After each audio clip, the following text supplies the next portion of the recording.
Story number 1. A story that talks about being yourself and finding the right balance between being humble and being real. This story shows how some people, especially guys, who always act like they're not good at anything might end up making it hard to connect with others. Imagine a place where people are talking and having fun. Among them is someone who's always saying they're not good at things, even if they are. They do this so much that it's tough to figure out what they're really good at. Watching this, you start to see that they might be going a bit too far. It's nice to be humble, but saying you're not good at things you're actually good at can seem fake instead of helping them. Make friends. It actually makes people wonder if they're being real.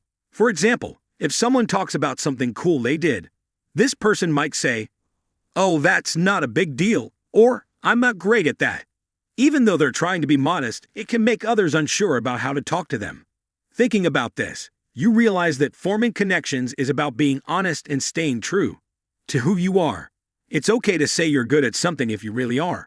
Being real is important, and pretending to be less than you are doesn't help you connect with others. This story teaches us that when we talk to people, it's good to be humble, but also to be true to yourself. Forming real connections is about being honest and humble in a genuine way, instead of pretending. Let's aim to be real in our conversations. Story number 3. Let's explore a story that emphasizes how important it is to respect and enjoy shared interests when we talk to others. This story shows how making fun of things both people like can actually make it hard to connect. Imagine being in a group where everyone is talking and having a good time. Among them is someone who often makes fun of the things that everyone likes.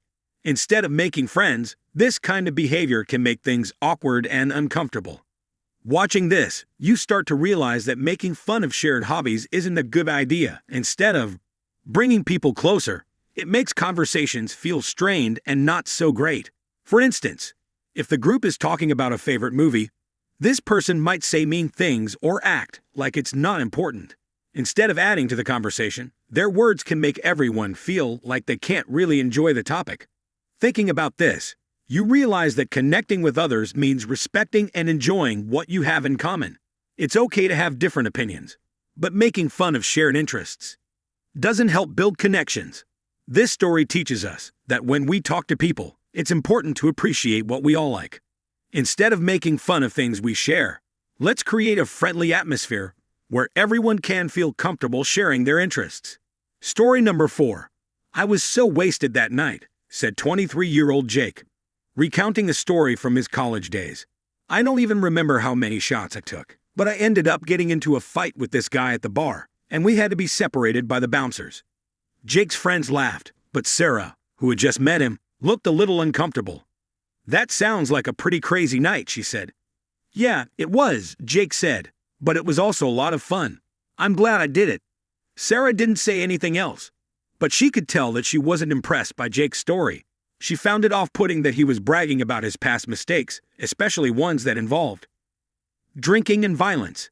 It made her wonder if he was still immature and irresponsible. Jake continued to talk about his wild college days, but Sarah tuned him out. She was starting to think that this guy wasn't someone she wanted to get to know better. Jake and Sarah continued to date for a few weeks, but Sarah's discomfort with Jake's stories about his past mistakes only grew. She tried to talk to him about it, but he just brushed her off.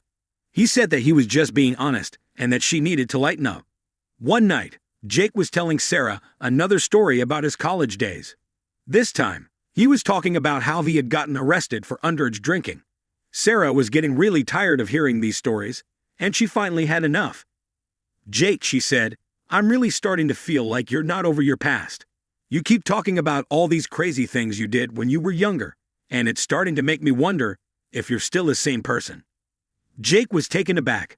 He had never thought about it that way before. But Sarah was right. He was still hung up on his past mistakes, and he wasn't being honest with himself or with her. You're right, Jake said. I need to move on from my past. I'm not that person anymore. Jake and Sarah broke up shortly after that conversation, but Jake learned a valuable lesson.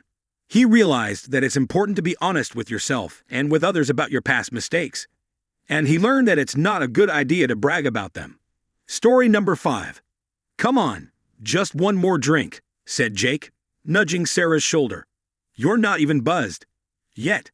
Sarah had already had 2 beers, and she was starting to feel a little tipsy. But she didn't want to have any more. She had told Jake that she was not comfortable drinking too much, but he wasn't listening. "I'm fine," Sarah said. "I don't want another drink." "But it's so much fun to get drunk," Jake said. "Come on, live a little." Sarah sighed. She knew that Jake was just trying to have a good time, but she didn't appreciate him pushing her to do something she wasn't comfortable with. "I'm serious," Sarah said. "I don't want another drink." Jake rolled his eyes. "Fine," he said. "But you're no fun." Jake turned away and started talking to someone else. Sarah felt relieved that he was finally dropping the subject, but she was also a little bit angry. She didn't like the way he had been pressuring her to drink more than she wanted. Sarah finished her beer and then decided to call it a night. She excused herself from Jake and his friends and went home. Pushy behavior and ignoring boundaries can be a real problem. It can make people feel uncomfortable and violated. If someone is being pushy with you, it's important to set boundaries and let them know that you're not comfortable with their behavior. If they continue to ignore your boundaries, it's best to walk away. Story number 6. "I was just talking to the CEO of Google the other day," said Jake, bragging to his friends at the bar. "He told me that he really liked my ideas for a new app." Jake's friends looked at each other, unsure of whether to believe him. Jake had a habit of exaggerating his accomplishments, and they weren't sure if this was just another one of his stories. "Really?" asked one of his friends. "That's amazing." "Yeah," said Jake. "He said that I was a real visionary." Jake continued to talk about his conversation with the CEO of Google, but his friends were starting to lose interest. They had heard this kind of story from Jake before, and they knew that it was probably not true. "Yeah, whatever," said one of his friends. "Let's just order another round of drinks." The friends changed the subject, and Jake was left to sulk in his own self-importance. He knew that he was exaggerating his story, but he couldn't help himself. He wanted to impress his friends and make them think that he was important. People who inflate their own importance often do so because they are insecure. They feel the need to make themselves seem bigger than they really are in order to feel good about themselves. However, this behavior can often backfire. People who are constantly bragging about themselves are seen as insincere and attention-seeking. If you know someone who inflates their own importance, it's important to be honest with them. Tell them that you don't believe their stories and that you think they are being insincere. This may not be easy, but it's the best way to help them to see the error of their ways. Story number 7. "I'm telling you," said Jake, "the stock market is going to crash soon." Jake was talking to his friend Sarah, who was interested in learning more about investing. But Jake's tone was condescending and patronizing. He talked to her like she was a child, and he never once asked her what she thought about the market. "How do you know?" asked Sarah. "I just do," said Jake. "I've been following the market for years, and I know what I'm talking about." Sarah was starting to feel frustrated. She knew that Jake was trying to be helpful, but his condescending attitude was making her feel stupid. "I'm sure you know a lot about the market," she said, "but I'm still learning, and I would appreciate it if you would treat me with respect." Jake rolled his eyes. "Fine," he said, "but I'm just trying to help." Jake continued to talk about the stock market, but Sarah was no longer listening. She was too busy thinking about how condescending he was being. Condescending educational talks can be frustrating because they make the other person feel like they are not smart enough. They also discourage the other person from learning more about the subject. If you are talking to someone about a subject that you know more about, it is important to be respectful and to ask questions to see what they already know. This will help to create a more meaningful conversation and will make the other person feel more comfortable.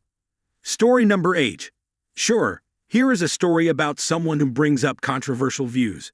"I don't think women should be allowed to vote," said Jake on a first date with Sarah. Sarah was taken aback. She had never met anyone who had such extreme views before. "Why not?" she asked. "Because they're too emotional," said Jake. "They can't think logically." Sarah was starting to get angry. She couldn't believe that Jake was so sexist. "That's a very outdated and misogynistic view," she said. "It's not outdated," said Jake. "It's just the truth." The conversation continued, but Sarah was no longer interested in talking to Jake. She couldn't believe that he was so closed-minded.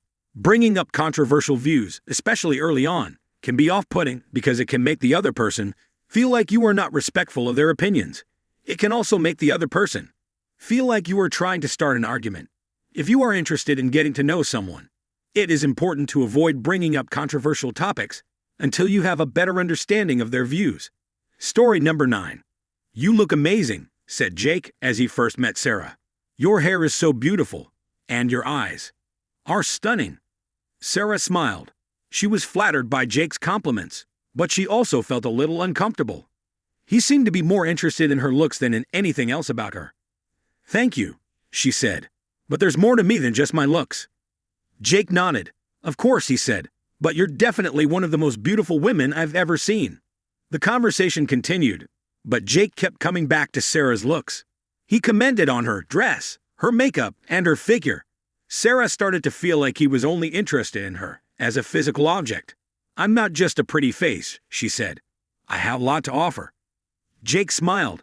I know, he said, but you're also very beautiful. Sarah sighed. She realized that Jake wasn't going to change his focus.